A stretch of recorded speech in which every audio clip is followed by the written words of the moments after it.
like losing also is something that you learn from, right? Justin, grabe no, isa ka sa mga nanggulat. Wala kang paramdam, wala kang ready for you na post. Alam mo yun, yung parang wala ka man lang pa-hint na sasali ka. Bigla ka, boom! Nandun ka na sa signing ng contract. So what made you decide to join Miss Universe Philippines? I'm a really big believer in everything happens For a when it's reason. supposed to. Ah, That's why yung mali pala hashtag yung- ko. mali is pala just yung in ano ko. time. Diba? Everything happens just in time. In my life, I swear. Ito yung tag as best batch ever yet ng MUPH. So how do you feel right now na parang ang dami yung front runners, ang dami yung veterans, and then yet ang dami rin mga fresh faces na umahabol sa inyong mga front runners na mga veterans. Yeah. So nakaka-pressure ba yun or nakakatakot rin ba yun in a way, or what do you think about it? How do you feel about it? Hi Justine, long time no see. I love this. This is so cute. Grabe, magpa-podcast tayo so it will take us 1 hour kahit kailangan ko sa Sabi nila. natin. Sabi nila, quick chikahan. Quick chikahan means 30 minutes po. Pero matagal kasi tayo nag-uusap, like yung live natin before. That was 2021.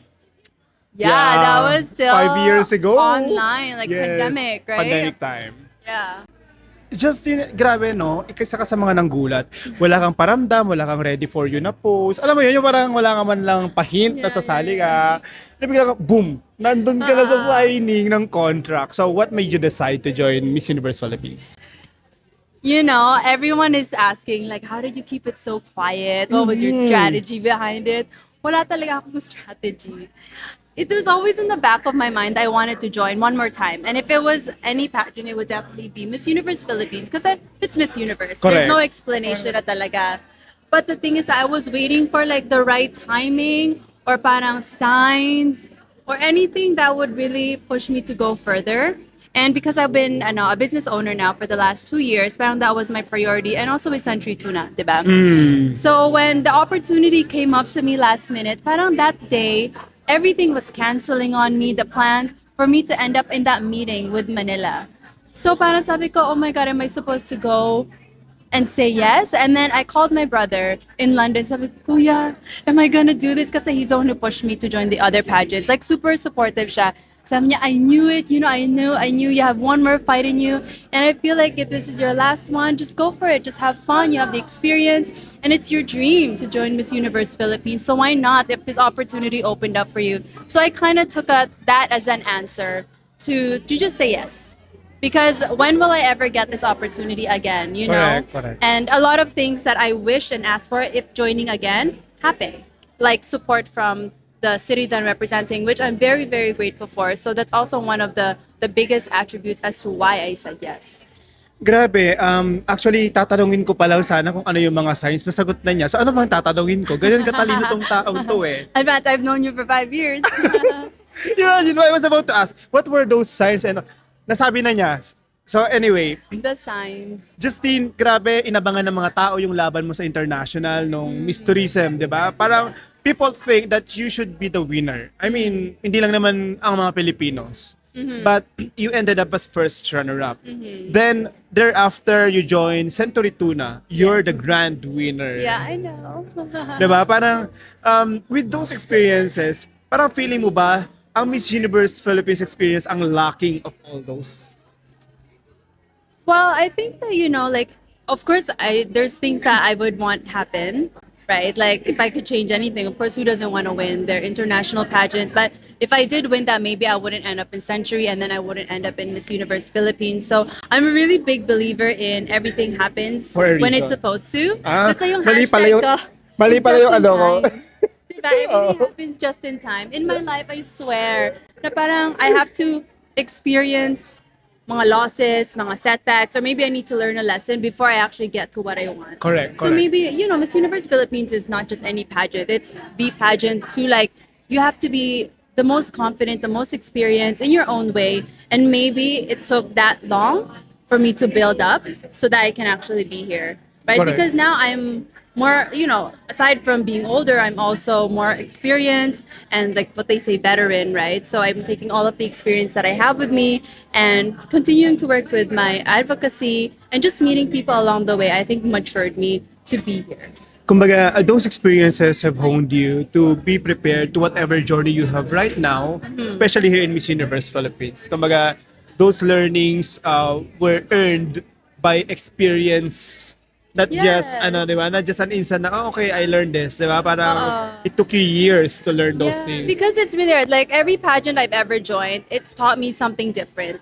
Not just in terms of like my core values or skills, but in like how to fight.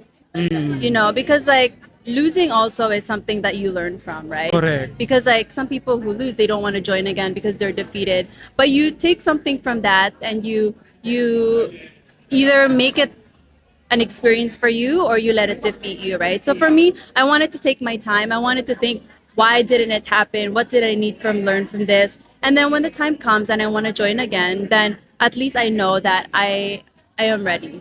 Correct. So, yun pala yun. I thought that it was just a decision na parang in an instant, okay, I'll join.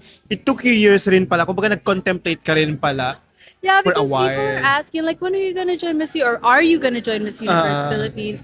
And in my head, I'm like, kaya pa ba? Meron pa bang chance? You know, of course, there are so many of beautiful course. girls, like Di so ba? many fresh faces this year, and of course, I love the like Miss Universe Philippines is gonna be Miss Universe Philippines, right? So if I the first time I ever moved to the Philippines, my goal was to always join Miss Universe in MUP. Binibini, Oh, yeah, right? Binibini. And what I was saying is that because the first pageant I joined was Miss Manila in 2014.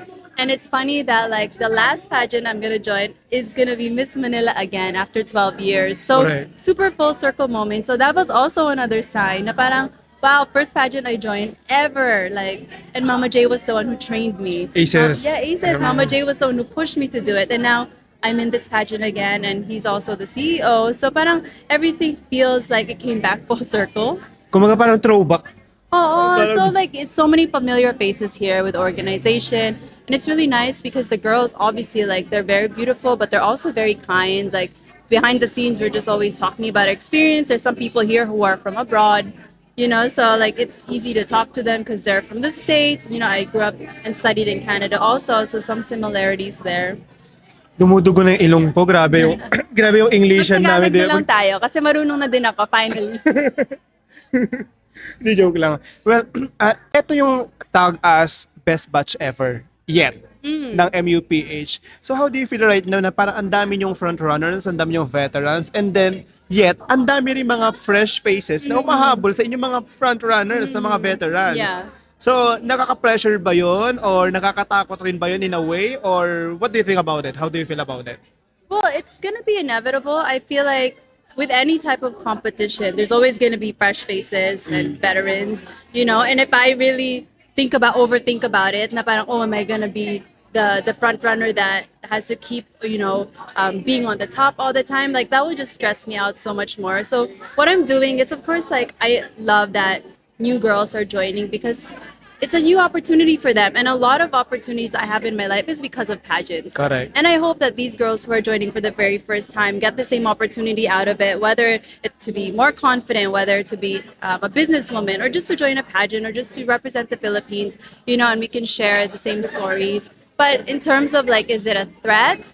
I don't really see it that way because at the end of the day, it is a competition. People are going to win, people are going to lose, and it's just how you take the experience, right? So I want to focus on myself, of course, because it's going to take so much energy if I'm just focusing on everyone The else. competition, no? Yeah, and it's like you don't want to go into a competition like on your tiptoes. Like you Correct. obviously want to make friends also because it's going to be a very hard 3 months if you're just stranded by yourself because you don't want to make friends. Yeah. Right? And I think one of the best things about pageantry is the sisterhood. Like some of my closest friends I've ever met has been through pageants. And to this day we're still friends. Kumbaga, you build linkages and network through pageantry, no? Diba? Yeah, it You build opens bridges. so many doors for me, and like the business I have now is because of all the connections I met through pageantry, and because I became so confident in becoming like a spokesperson and putting myself out there that I was able to have that opportunity. And with all these new girls, they're gonna get the same experience, and I'm excited for them. Correct. Yeah. Grabe yung learnings doon.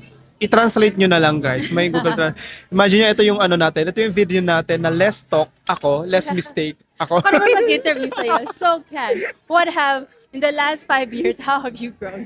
Oh, yeah. Grabe yun yung pinagdaanan ko for the last 5 years eh. If you don't know, di ba? Parang 2022, that time when Gwendolyn Forniol was under the team, di ba? You remember the Yeah. MWPH, and then I've also handled Chelsea Fernandez, Alberta Tamondong, and the rest. Yes. So after that, I've taken a rest and focused on myself, And rebuilt now, you got a myself. podcast. Yeah, and my podcast right now. Imagine mo, talagang isinigit yung sarili. Joke lang yun, guys. Anyway, so Justine, ano pa yung aabangan sa'yo ng mga tao? Since nakita ka na nung Binibini Pilipinas, nakita ka na rin nung Miss World Philippines, sa national pageant to, guys, ha? And now you're in Miss Universe Philippines, the best batch ever. Best batch ever. Well, you're just gonna have to wait, don't ya? Oh my, lapit na lang ako, Boracay, ha? I know. It's so hard because like everywhere we go, they're always feeding us such a good food. And I'm like, and it's a long day out. Our schedule starts from like 7 Madaling araw. a.m. Yeah, 7 a.m. If call time 7 a.m., get ready na kami mga 3 Oo. until mga 4 or 5 na yun. So we have to eat. We have to keep our energy up. So if you're gonna diet, sorry ka na lang. Correct, kasi sa pageantry, guys, kasi experience ko rin, nag-male pageantry naman ako, di ba? Parang hindi ka kasi pwedeng hindi kakain kasi full pack ang puyatan, full pack ang shoot, full pack ang mga Yeah. activities. Yeah. So you really have to eat during the pageant. So if you really want to prepare for your body, dapat prepare na yung body mo prior pa ng start ng pageant. Yun yung Yes, suggestion ko. Exactly. And sleep whenever you can, honestly. And of course, you eat century tuna. Yeah. Yeah. My plug, my promotion. Promote. Of Baka course. naman century tuna, padala sila sa akin, di ba? Di joke lang yun. Of course, sumali ka. This year is the Mataba pa ako 20th ngayon eh. year. Hindi ko mataba. You just, I mean, hindi, pinapakatak na ako. wag na. Sige na, magpasalamat na tayo and tawagan mo na yung Kailangan mga daw po ako sa downstairs. tawagan mo na yung mga fans mo to vote for you. Anyways, thank you guys for having me here at the Pageant Guy, and please continue to support me in my journey. I know it's been a long journey and I'm here again. Super grateful for all of you. But please vote for me in the Maya voting when the time comes. And I hope to put a really good fight for you. I promise I'll bring out a new Justine. Thank you. Bye. Pinapatawag na. Bye-bye. Thank you so much. Thank you.